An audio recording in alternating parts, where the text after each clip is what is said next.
Halo semua, pada kesempatan kali ini kita akan membahas kelompok selanjutnya dari Kingdom Animalia atau kerajaan hewan.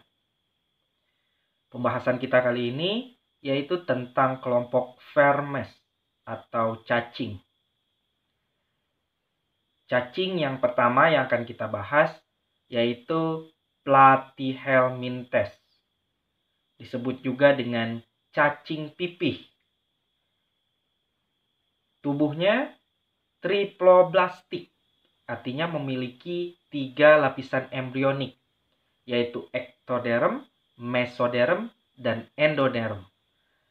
Acelomata, tetapi tidak memiliki rongga tubuh. Cara hidupnya, ada yang hidup bebas dan ada juga yang parasit. Parasit ini ada 2 jenis, ada ektoparasit, parasit di luar tubuh, dan ada endoparasit, parasit di dalam tubuh inangnya.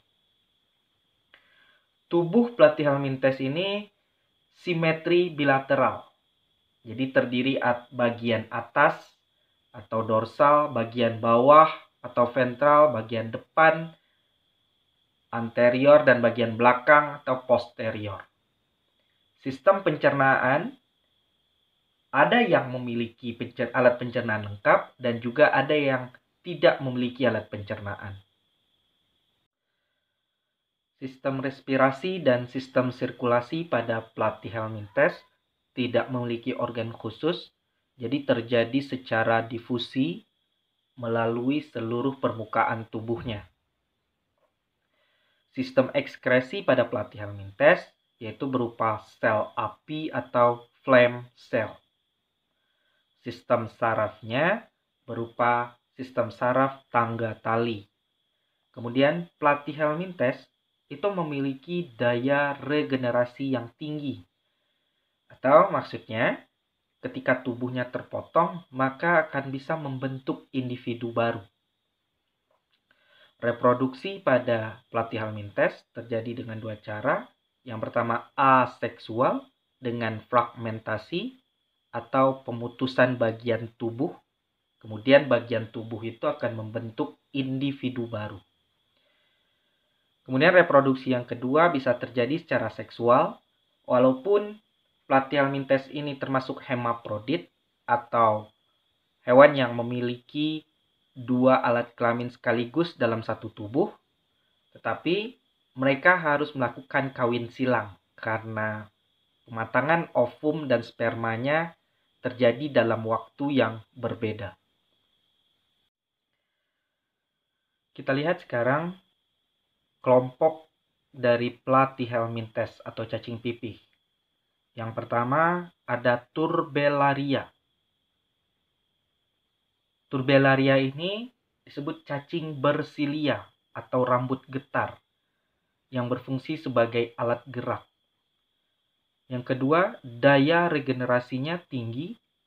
Ketika tubuhnya terputus, maka bagian dari tubuh itu akan membentuk individu baru.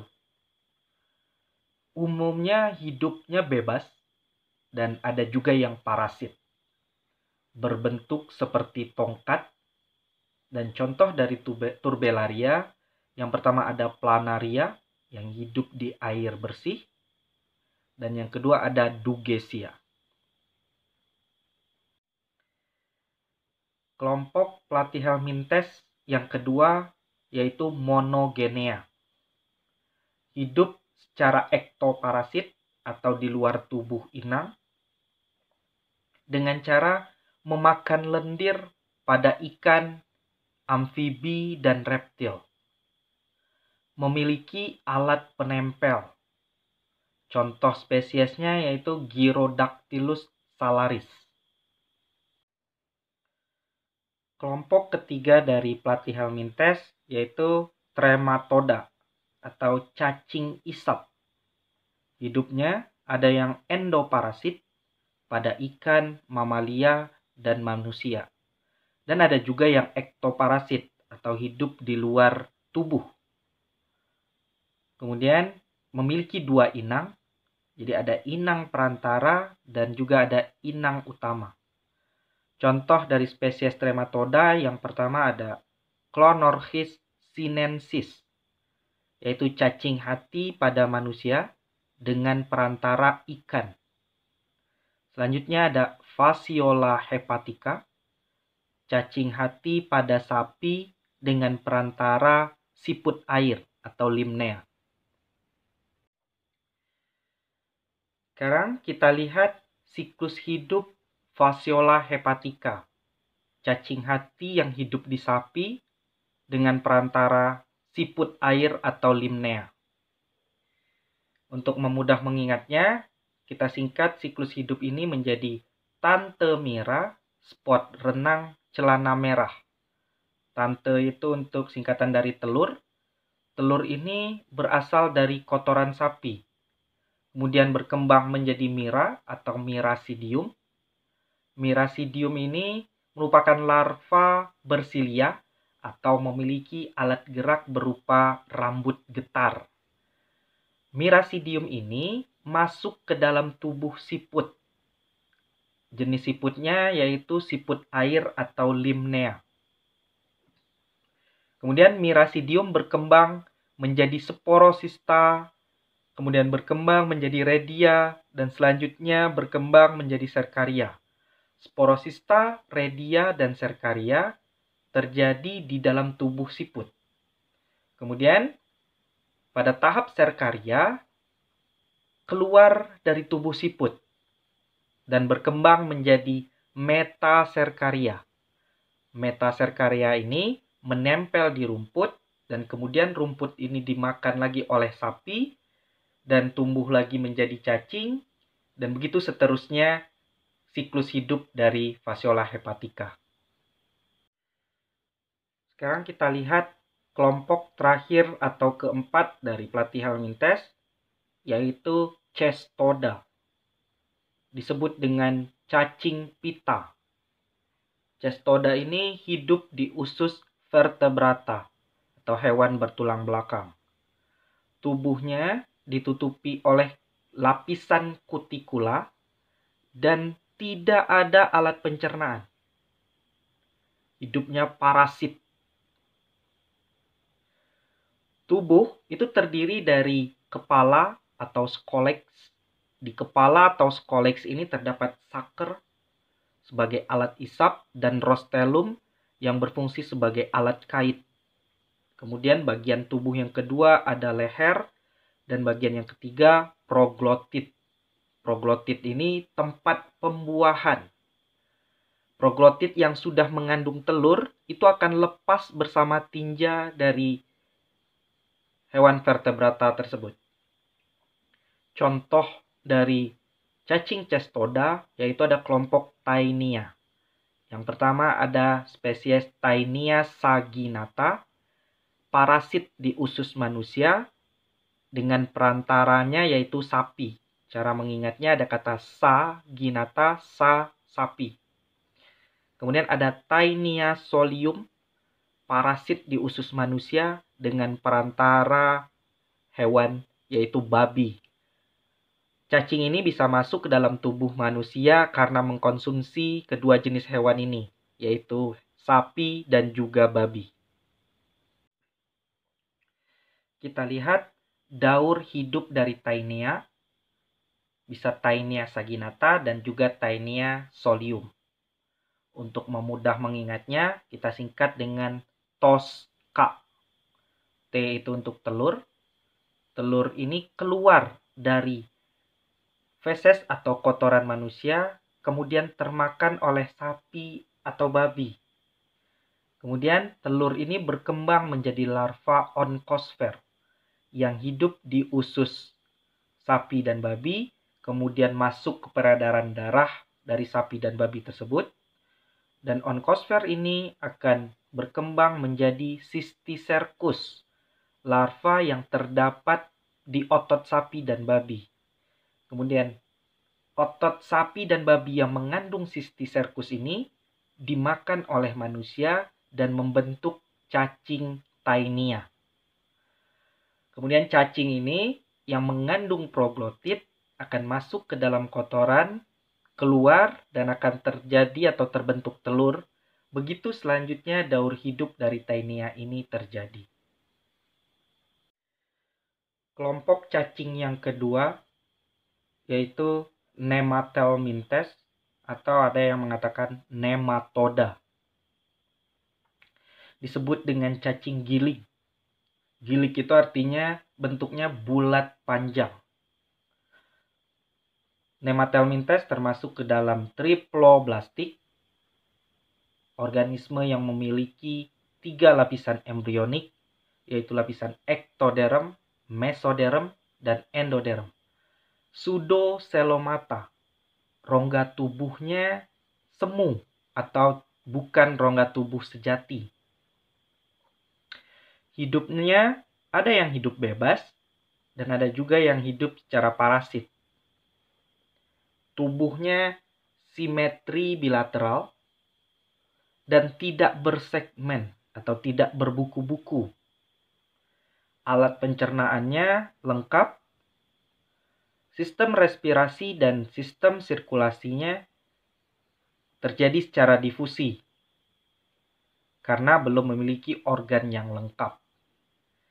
Kemudian sistem ekskresi itu menggunakan kelenjar Rennet.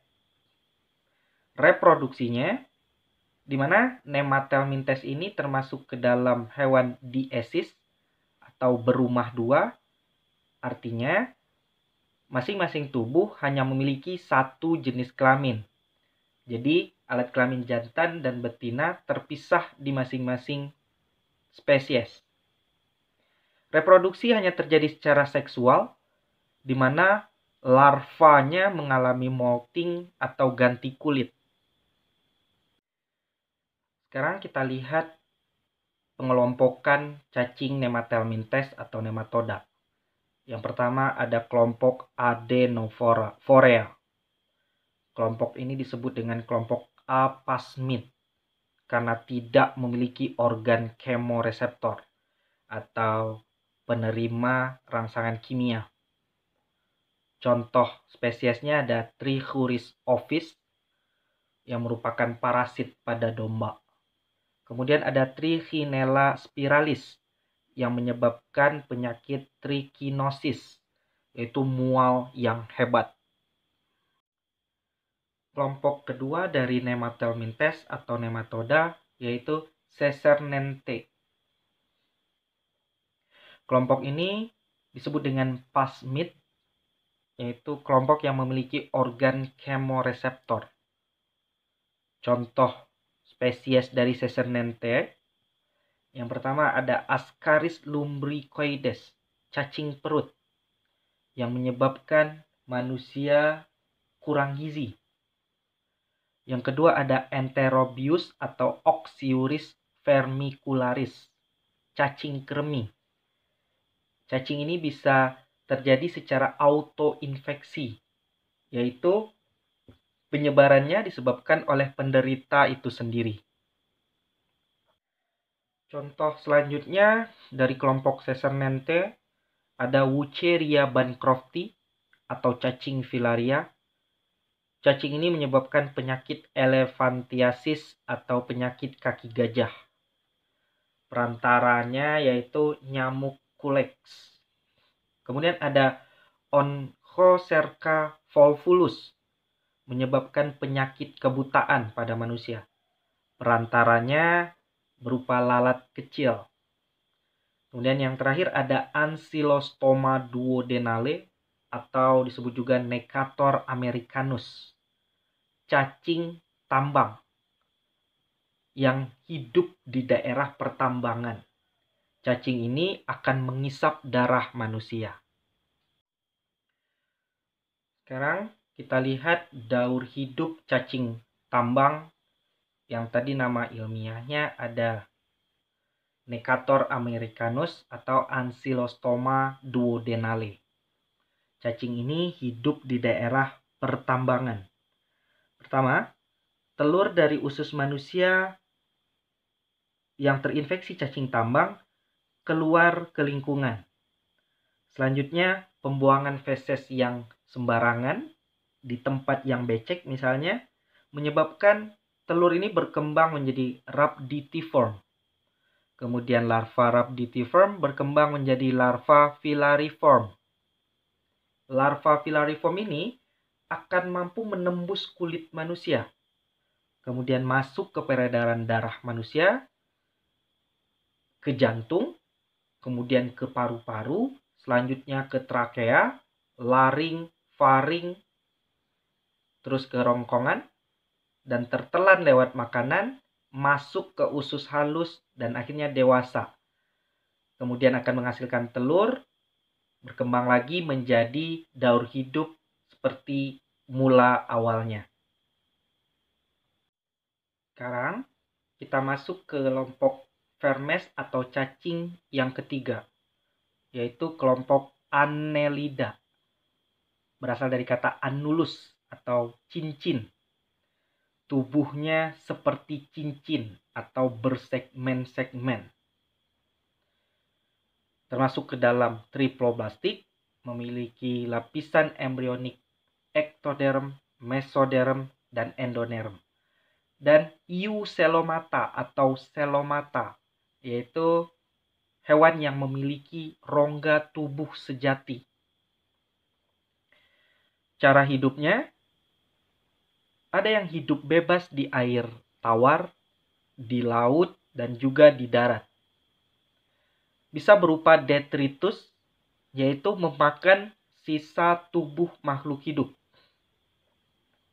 Cara hidup selanjutnya, ada yang ektoparasit, parasit di luar tubuh, contohnya lintah.